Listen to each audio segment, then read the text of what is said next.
I don't actually think a child can give informed consent to a process that leads to his or her long-term sterilization. I just don't think a child is in the position to be able to do that.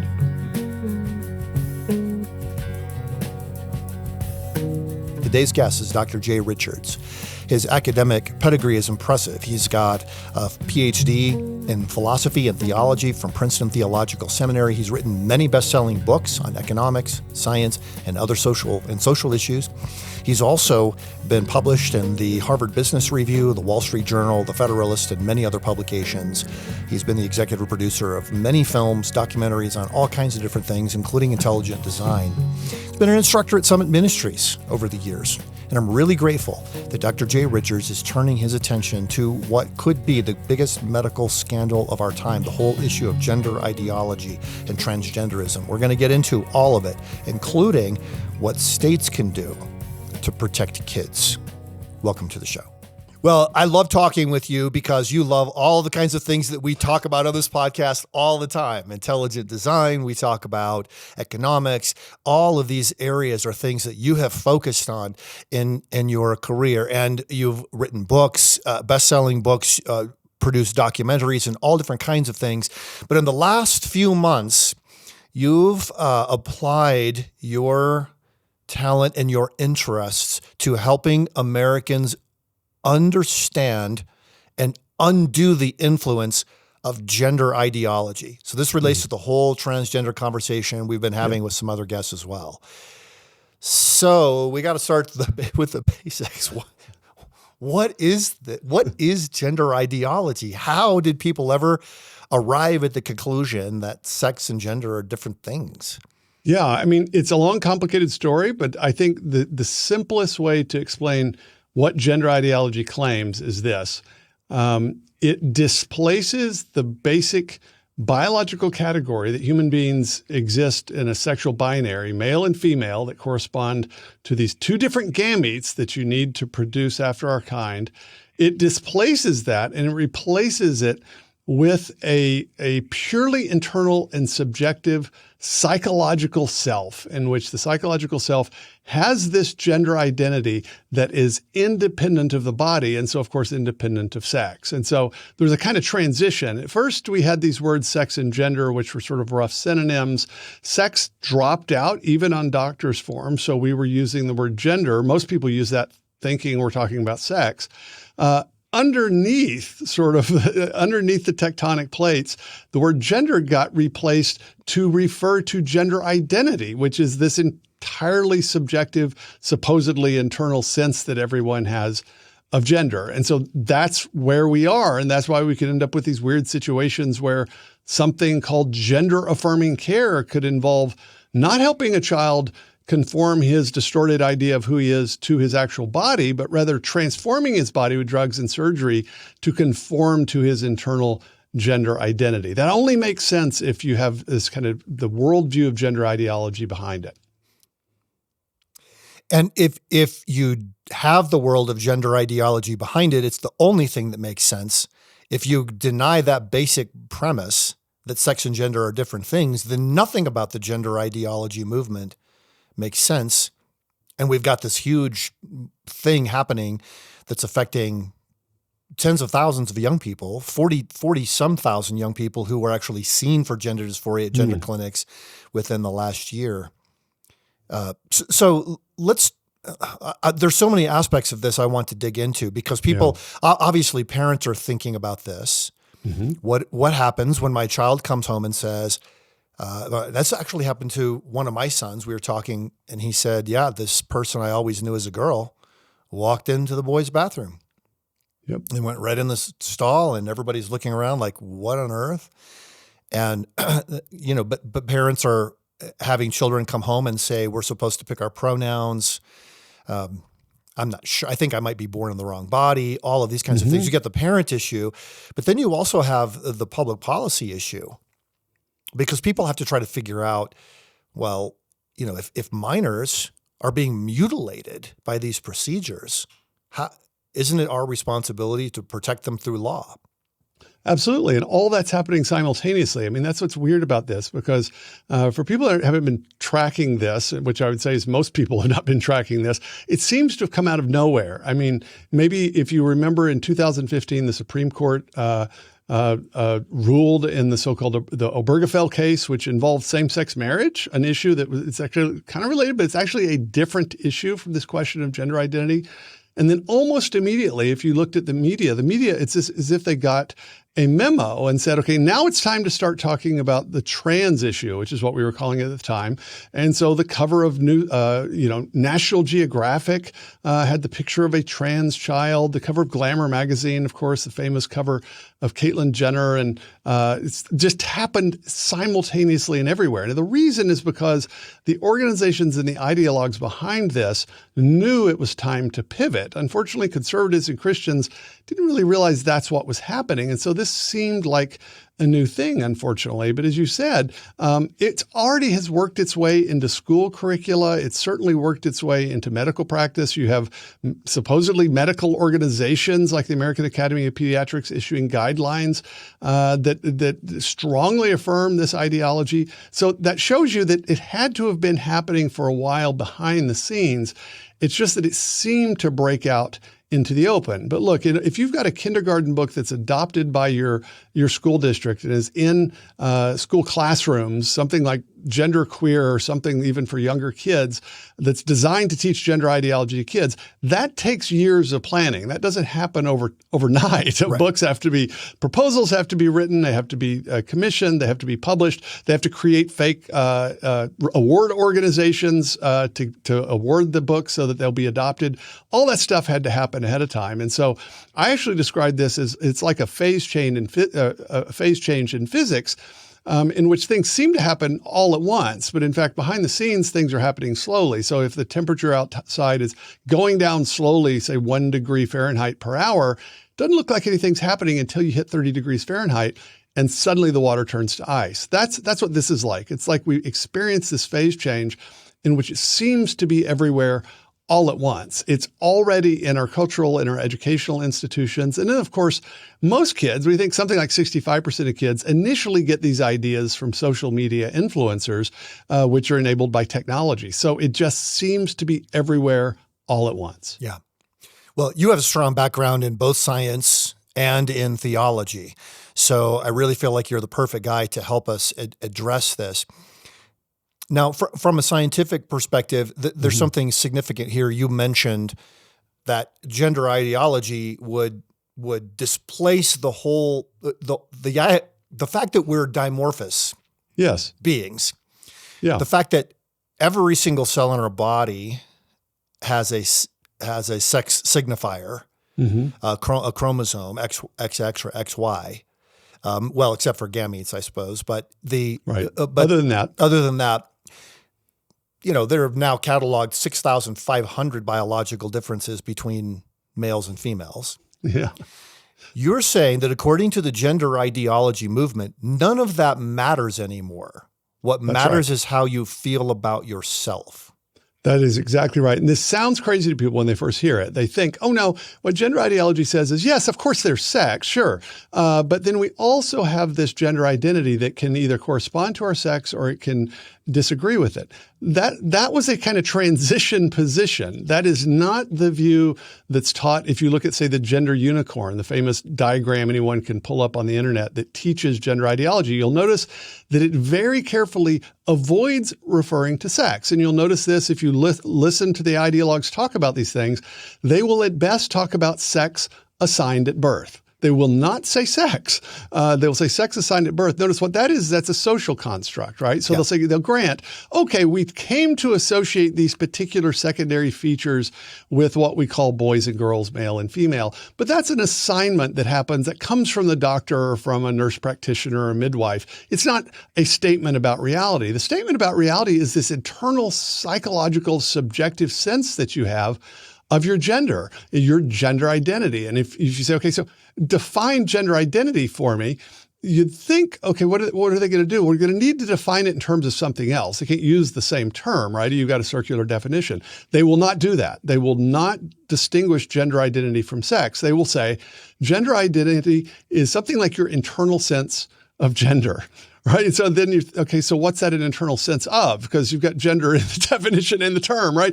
That's the point, because they've now completely detached what they would imagine is reality from the biological substrate. And so that's why this isn't just contrary to the Christian worldview. It's contrary to your basic biology textbook. It's contrary to basic mammalian biology. That's what's so radical about it. And it's hard sort of to imagine that. But anyone that's studied critical theory and spent time in this realize that, look, this is a radically anti-realist ideology in which there isn't kind of a reality out there that we're trying to approximate and get our language to match. Rather, all there are these language games and these sort of challenges of power. And so all there is finally is a kind of manipulation of language. That's how radical this is. And so it's really hard for people to quite realize what a menace the ideology is, because it's so hard to believe that people could actually believe this, but they do. Now, to be clear, is there anything about a person's sex that is assigned at birth? And where did that term even come from? Well, it's made up, obviously. Now, of course, there are social conventions. So, for instance, in the United States, we associate the color pink with girls and blue with boys. That's entirely conventional, obviously, right? There's nothing about the biology of being male or female that, would sort of have that be a signifier. The English words male and female, right? We could have used different words. So obviously there are social conventions that attach to these things. Then there are, say, sex or gender stereotypes. So things that we, stereotypically associate with males or females. I think many of those are actually based in biology. So that's why the stereotypes exist. It's just that those traits, they tend to exist along a normal distribution, that is a bell curve. So in other words, there's sort of gender or sex typical characteristics and then atypical characteristics. And so that's why it's important to realize that, look, if you're a girl that doesn't care about dolls and you like sports and you don't necessarily want to wear frilly dresses or whatever, okay, you may be gender atypical, that's the term. That doesn't mean you're a boy. It just means that, okay, you're kind of an outlier when it comes to these particular traits. And we had this category. Everybody knew this, right? This is why we had a word tomboy. That's what it meant. We didn't think, well, a tomboy is a girl that's really a boy or something like that. That's what's weird about this. But once you detach both the conventions, the stereotypes from sex, all you have is stereotypes. So if you look at these questionnaires that kids are supposed to answer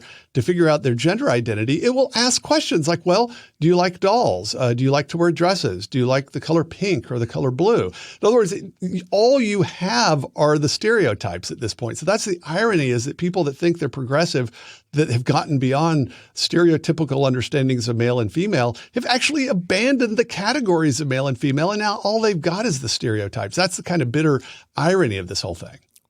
That's a bitter irony indeed. So they, in attempting to overcome the stereotypes, they end up enshrining them. Yes. Yeah, that's what's absolutely crazy. Now, I should say, Jeff, that of course there are what are called disorders of sexual development. So there's very kind of rare conditions in which a child is born either with abnormal chromosomes or something that happens in development hormonally in which they don't develop on the normal pathway. So for instance, under normal development, males will have XX or XY chromosomes and females have XX chromosomes. There are variations. That doesn't mean that the person is not male or female. It just means that it's more complex and not as easy to see. But those are, first of all, they're very rare. They're well understood biological conditions, and they have nothing to do with gender ideology. So a man that claims he's a woman in transitions normally doesn't suffer from a disorder of sexual development. He probably has XY chromosomes in all the sexes, all the cells except his gametes. He went through male puberty, had secondary sex characteristics, that is the body parts of a male. It's just that he decided, or maybe believes, that he's not a male. And so he took drugs and underwent surgery to try to conform the outward presentation of his body to whatever that gender identity is. And incidentally, the gender identity it's not necessarily just the opposite sex, because as I said, if gender identity is independent of sex, then it doesn't have to conform to male or female. So it's not like you could be a male thinking you're a female or vice versa. You could be a male that's really non-binary. So in other words, you either transcend the sexual distinction, or maybe you encompass both, or neither. So that's why you can get these 73 or 104 different genders, because they truly are. Gender identities are independent of sex, and so they can refer to almost anything. Wow. Now, I think young people who are being taught this in school, they may actually be under the impression that using, say, puberty blockers or cross-sex hormones, they can switch from being a male to being a female. That's right. Like they actually believe that. That's right. Yeah, this is one of the scandals here is that, first of all, I don't actually think a child can give informed consent to a process that leads to his or her long-term sterilization. I just don't think a child is in the position to be able to do that. But even ideally, you'd want them to get the basic information. And a basic piece of information is that you can't, if you're a male, you cannot become female by taking estrogen. You cannot become female by having your penis and testes removed. You can make yourself look less like a male or more like a female, but that's a different thing. And so very often kids that are so-called detransitioners, so kids that will go through part of this process and then realize it was a mistake, that will often say, look, the doctor didn't explain this to me. The doctor who removed my healthy breast didn't tell me I would never be able to, nurse children. Of course, at the time, maybe I wouldn't have cared because I didn't think I was a woman anyway. But that's just the kind of the basic informed consent that you would need, so that kids understand first what this is going to do and then what it can't possibly do. But remember, the claim of gender ideology is that if you have a gender identity that is female, you are a female already. And so what the surgery does and the drugs do is it just sort of conforms it to this prior reality. So it wouldn't occur to them to say, now this can't make you a female, because remember, according to gender ideology, they already are. Right. That's what's sort of crazy, but it's actually, it takes a long time and is not necessarily healthy to get yourself in this framework to even understand exactly what's being said. Yeah. Okay. Well, given all the confusions here, Jay, then there are a couple of questions I really wanted to dig in on. First, because I know that you studied theology. Your doctorate is in theology from Princeton Theological Seminary, Doctor of Philosophy degree. And I'd love for you to talk about a biblical perspective. So a lot of the people who are watching, listening to this, they instinctively think of trying to figure out how the Bible applies to what's happening here. But then the second thing we've got to talk about here, and I think you're the guy to do it, is what should state legislatures be doing? What should school boards be doing? If this is a genuine confusion based on a radical academic ideology, as we've discussed, if it is somehow being fed by a social media contagion, if pharmaceutical companies, and I know this sounds sinister to say it this way, but the medical industrial complex have found ways to make billions of dollars in profit off of the confusion that children experience, then somehow there is a role for law to step in here. So we've got to talk about that. Well, can we talk about the Bible and gender and sexuality first? Yeah.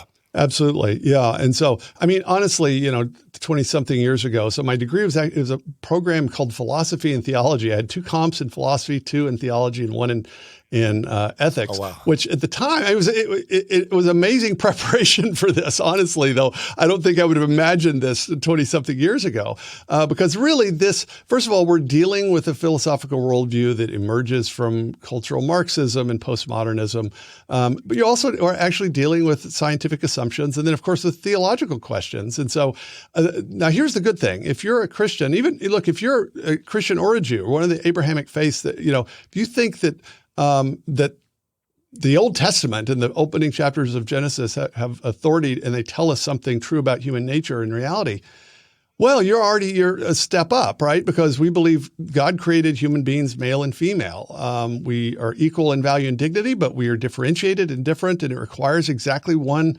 fertile male and one fertile female coming together to produce after our kind and to be fruitful and multiply, which is God's original commandment and blessing to us. So that's the biblical testimony. And if people ask me, well, so what should religious leaders and pastors and priests, what should they be doing? Well, the first thing to do is get clear on that. I mean, if you just focus on Scripture, you're going to really help people, because a lot of people don't quite understand what this means, that yes, we are equal in value and dignity as humans, but humans are sexed beings. We are male and female, and that's a crucial part of the story, and we shouldn't pretend that those are exactly the same. In fact, we do great violence to human beings if we do that. So that's the kind of key thing. But the other thing in Christian theology is this idea that God reveals himself specially in Scripture, but he can also reveal himself in what historically was called the book of nature, that the natural world, as the psalmist says, the heavens declare the glory of God, the skies proclaim the work of his hands. Or as Paul says in Romans 1, that from the foundation of the world, God's invisible qualities and eternal power have been clearly seen from the things that have been made. In other words, Paul is saying that the natural world itself reveals something about God. Now, it's not going to tell us everything. It's not going to reveal the Trinity or God's personal name.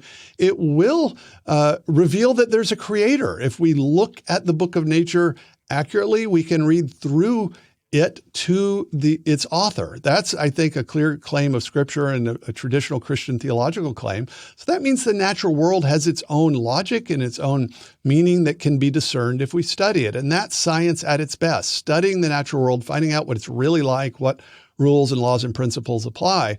And here's the good news, is that the natural world testifies very clearly to the reality of sex. That's why every culture and every time and place and every religion has recognized the sexual binary. The very idea that that would be contested is only a product of late modernity. That only recently occurred to anyone to dispute that. So that's why we hadn't bothered to have to defend it. So that's the good news. We've got the book of nature and the book of Scripture that are in perfect agreement on this and are testifying very clearly. That's the good news. That means that gender ideology is ultimately going to run up against the sharp rocks of reality, and reality is going to win. The bad news is that people and laws and culture and children are caught in the middle between that before that moment in which reality finally is victorious. And that's why we have to figure out, okay, what are we going to do with education policy and with medical policy in the meantime when kids are actually being experimented on? Because I would say gender medicine for kids, that is the worst possible manifestation of gender ideology. It's bad enough to confuse kids as to their identity. It's even worse when we confuse them so much that they're willing to sterilize themselves and think that sterilizing themselves is the only way that they can be happy. That's where we are, and that's why I think we absolutely have to talk about what we're going to do about it politically and legally. Yeah. Well, that's really helpful. When you look at Genesis, you realize it is not possible for somebody to have been born in the wrong body. No. That your body was given to you by God. You are male or female. Males and females harmonize with one another to bear the image of God in a unique way as sexed individuals. And then we move on from there into, as you mentioned, the medicalization. So what actually happens here? And I think one thing we've got to do, and we're releasing an ebook on this topic and going into it somewhat. But I've read over the standards of care that doctors are given by which they are supposed to treat gender dysphoria. Okay. Yes. Now, if you're a medical doctor and you're not abiding by the standards of care that are given to you by your association, so let's say you're an endocrinologist, the Endocrine Society or the Pediatric Endocrine Society, American Medical Association, American Pediatric Association, all these different, whatever they are. If you look it up and say, this is what could go wrong with the person, here is how you treat it. If you depart from that, you're legally at risk for having mistreated a patient. Am I correct in saying that? Okay. That's right. Okay. Yeah, with well-established standards of care, that's exactly right. It's the whole point, is that these licensing organizations hold doctors to account based on, okay, look, this is what we know based on the evidence, and this is the best way to treat them. And if you just do something that's completely out of keeping with that, you can have your license revoked. Yeah. So these standards of care are published on the internet. It's not like it's a secret. Everything that your doctor does, The standards of care for that is published on the internet. Okay. So, your doctor doesn't know 1,000 different diseases. Your doctor says, I'll be back in just a moment. And they go look at their computer and they figure out, just to remind themselves, what is the proper process of care for whatever ailment you have. Yeah. So when they go check this for gender dysphoria, it has several steps. The first step is social transition. That's right. Okay. That as soon as the child says, I know I am biologically a girl, but I think I'm a boy. Okay. Then the doctor is instructed to immediately begin treating the child as what the child says he or she is. That's right. Okay. Then instructing the parents. Okay. So you brought in here a boy. You now have a girl. Her name is such and such. And here are her pronouns. And you will begin to use these pronouns with her unless you want her to risk self-harm. Okay. That's right. And then they say the same thing to the doctors. Okay. Yes. You had a Joe in class yesterday. Today you have a Jill. And you will now be using female pronouns or whatever for this person. Okay. So everybody in the class then has to adjust. In other words, it's trying to adjust all of the social spheres around the child to adjust to what the child has said in this treatment. Okay. If that does not bring relief, the standards of care specify the next step is a medical transition. Okay. And the medical transition for a child who hasn't gone through puberty yet is to quote unquote pause puberty, right? Using a puberty blocking drug like Lupron, all right, which we know has other uses for endometriosis or for prostate cancer or chemical castration of habitual sex offenders. Right. Okay. So they give that to the child as the natural course of care. Do I have that right? You do. That's exactly right. So this is what unless you want to be sued or as a doctor, this is what the standards of care says has to happen next until the patient feels a sense of comfort with their gender identity. That's right. Okay.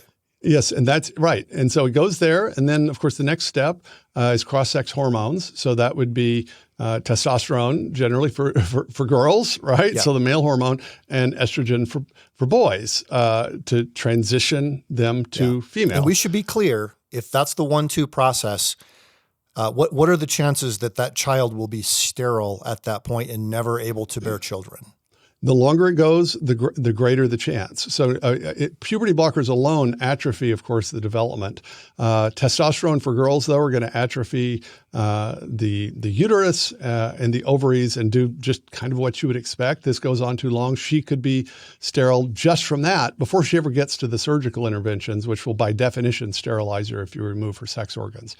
And so that's the kind of transition. This is why many of us call this the school to sterilization pipeline, because the social transition often starts in schools, sometimes behind parents' backs. But as you said, doctors, if you're a pediatrician, then it's really the American Academy of Pediatrics guidelines. So they call it guidelines, and they're a little vague. This is the implication, what we're describing here. But they will talk about comprehensive gender-affirming care, but you will discover that there's no alternative. For instance, they don't consider, well, maybe you should have the child undergo counseling for several years and see if he or she becomes comfortable with his or her body. That's not an alternative. In fact, in about 22 states, it's illegal. That's called conversion therapy. So there's basically one option here. And if a child starts social transition, they are very likely to go on to cross-sex hormones. So you're basically fast-tracking them to hormones just when you start this psychosocial intervention. So itself interferes with what would otherwise be a different process. We know before all this craze started, the vast majority of kids that had these gender confusion and dysphoria, they actually grew out of it once they got through puberty. If you socially transition, you're basically fast-tracking them to full transition, unfortunately. So the intervention itself helps lock in the problem. Now, this only makes sense if you realize the way the pathology was redefined. So in an earlier version of the Diagnostic and Statistical Manual, they had a condition called gender identity disorder, in which the disorder was that you identified as a sex or a gender different from your biological sex. So that was the problem, right? So, okay, well, then the way you'd fix that is to help the person adjust to their sexual reality. That was changed to gender dysphoria, which just means discomfort with your gender or your sex, in which in that case, the way you treat it is just to relieve the discomfort. And if you've ruled out all the alternatives, the way to relieve the discomfort is to try to conform the body to match the internal sense of gender. So you can see how all these pieces are now in place, basically to shoehorn us into this one intervention effectively. And here's the key thing to understand. Standards of care, as they're developed, normally develop over time based on the best scientific evidence available, ideally long-term studies, comparisons of the alternatives, randomized control trials, ideally things like, comprehensive review of the evidence. We know that none of these medical organizations did that in this case. How do we know that?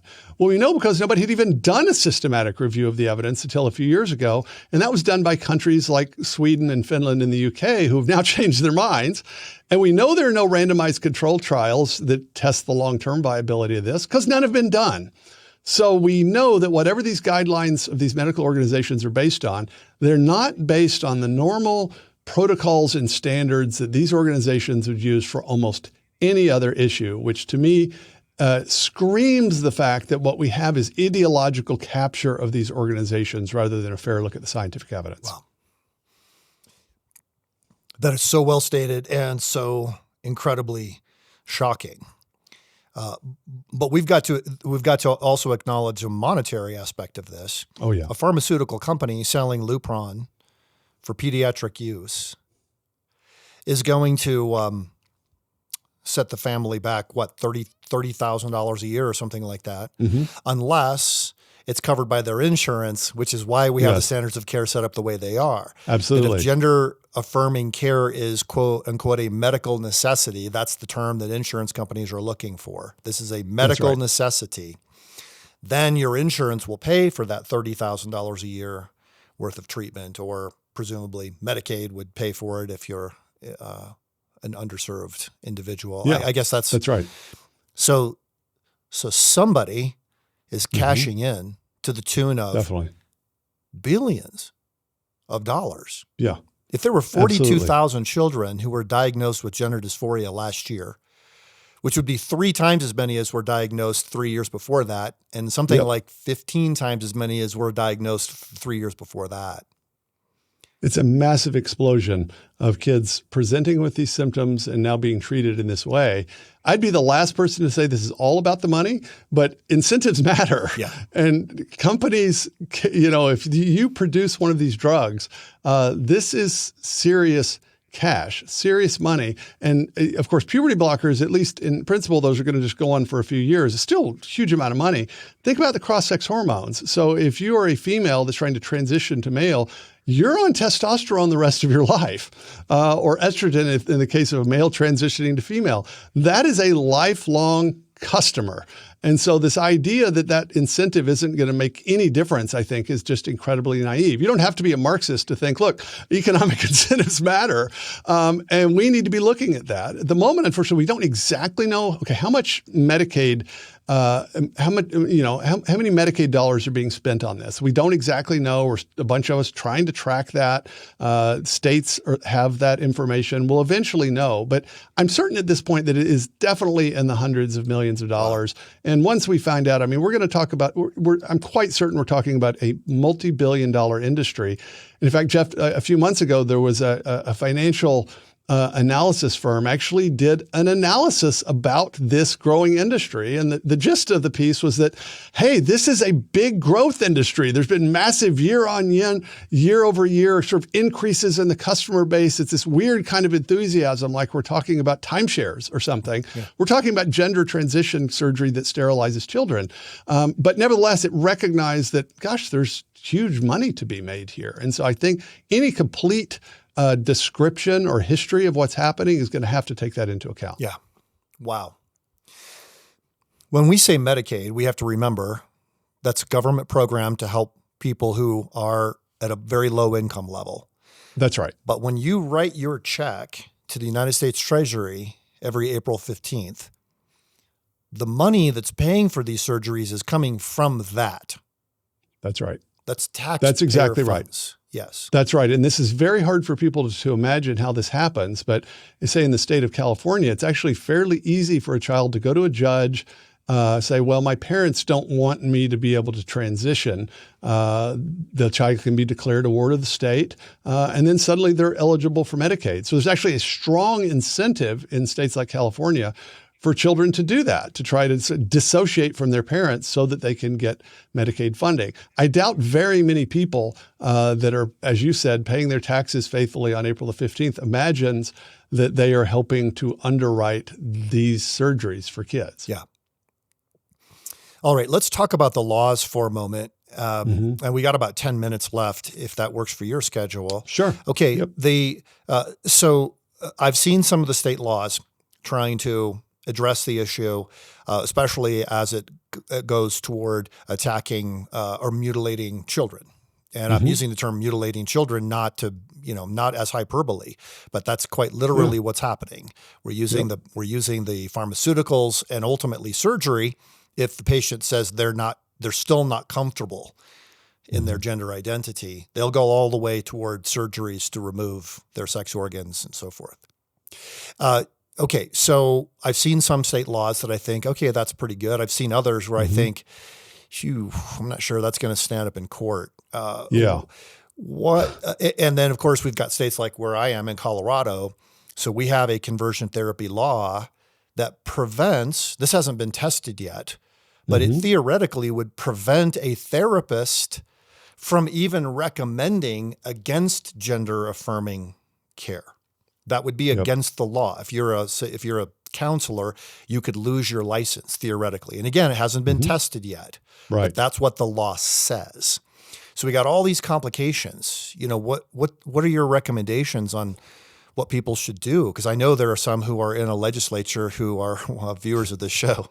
Yeah, no, exactly. And the temptation, I mean, what I know, I can read my own, sort of introspectively, I know my own response when I first realized this stuff was going on is one of just outrage. What can I do? And so legislators that are upset about this, they think, okay, well, let's just criminalize this, and throw the doctors in jail that do this. That's the kind of instinct. I totally get that. But I think you got to look at a couple of things. You got to look first at constitutionality of particular ways of responding, and then look at what courts, and that is judges, are going to have to deal with at the moment. And so remember, any judge that, let's say you have a law that criminalizes, as say the state of Alabama did, makes it a Class C felony in the case of Alabama, these procedures. So especially the drugs and the surgery in particular, it's going to come before a judge, and a judge is going to hear testimony from the American Medical Association, Pediatric Endocrine Society, the American Academy of Pediatrics, on and on and on, telling him this is what the science says, this is the best medicine, this is the proper response. And then the judge is going to say, okay, but the gentleman for Tuscaloosa thinks that this should be illegal, right? Well, you kind of can tell, whatever my lawyer friends hate it when I say this, but look, whatever the constitutional details are, you kind of can guess how that's going to turn out, right? Yeah. Is the judge is going to say, well, I don't know anything about this, and surely it's up to the medical authorities to say what the standard of care should be. Now, that's incredibly naive. It misses the fact that these organizations have been captured by an ideology, but that's the reality. And so any good law is going to, I think, be framed to take account of that. I honestly think the best state in terms of dealing with this has been the state of Florida. The legislature actually avoided dealing with the medicine initially. What they did is they passed a law called the Parental Rights in Education Bill last year. That's a bill that basically insists on transparency and accountability for schools and allows parents to sue schools if they secretly transition their kids. Then the state board of health, appointed by Governor DeSantis, issued their own report under their own review of the evidence in their own hearings and said, okay, there's no good evidence of this. We're not spending Medicaid dollars on it. Same thing then happened a few months ago with their boards of medicine and osteopathic medicine. So in other words, it's the medical authorities ruling on this. Okay. Now the legislature comes in and says we're going to prohibit this. No judge is going to be able to say, well, it's all the scientists against a bunch of politicians, right? He's going to say, well, there's a disagreement, and the legislature is now acting consistent with its own medical authorities. Other states can't do that. They just don't have the arrangement that Florida has. Alas, make America Florida already. I mean, that's my preferred motto these days, honestly. And so in those cases, what states should really do is try to restrict this in a way that's not going to be overly draconian and criminalized. So go after medical licenses, prohibit these things, but don't criminalize them. Create a private right of action for the victims. So in other words, make sure that kids and their parents who undergo these treatments can sue later. And then as in some laws, like the law in Arkansas, which is again being litigated, but what it did is it said, we're going to give the victims a 20-year increase in the statute of limitations after their 18th birthday so that they can sue if they realize later, look, when they're 30, this was a disaster.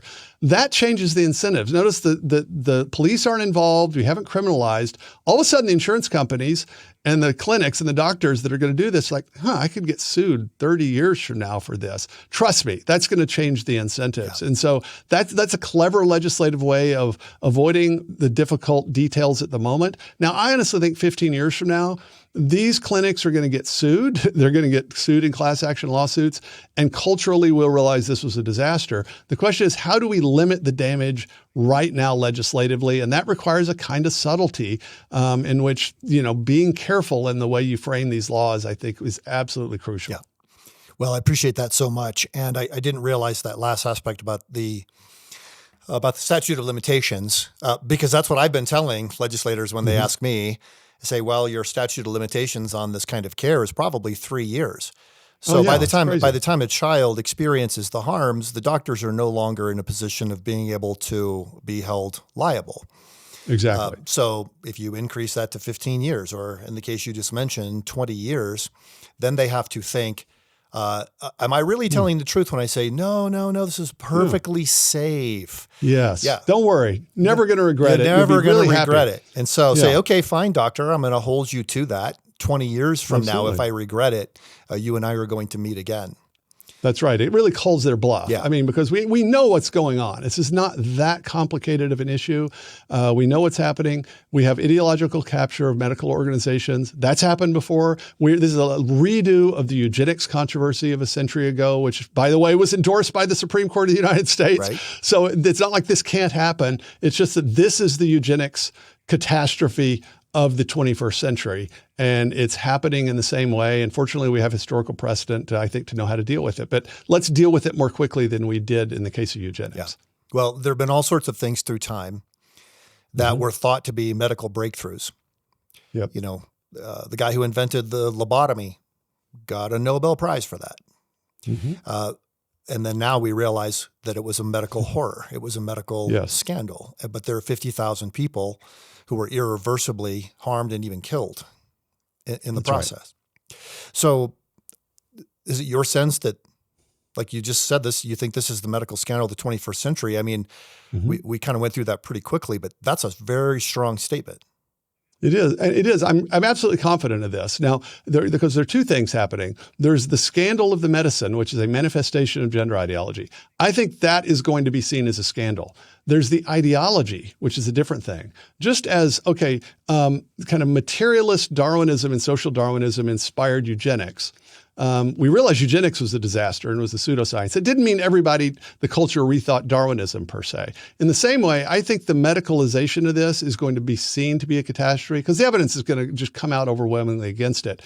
But it's going to be the work of a generation, I think, to undo the damage of the broader ideology and its infiltration of our institutions. Yeah. Let me, this is sort of an odd question that I wanted to ask. So in international diplomacy, if you say you're moving toward war with another country and the other country realizes we don't want to do this, we don't want to fight, but we can't back down now because we'll lose face. A good diplomat would try to figure out how to help them back down without losing face.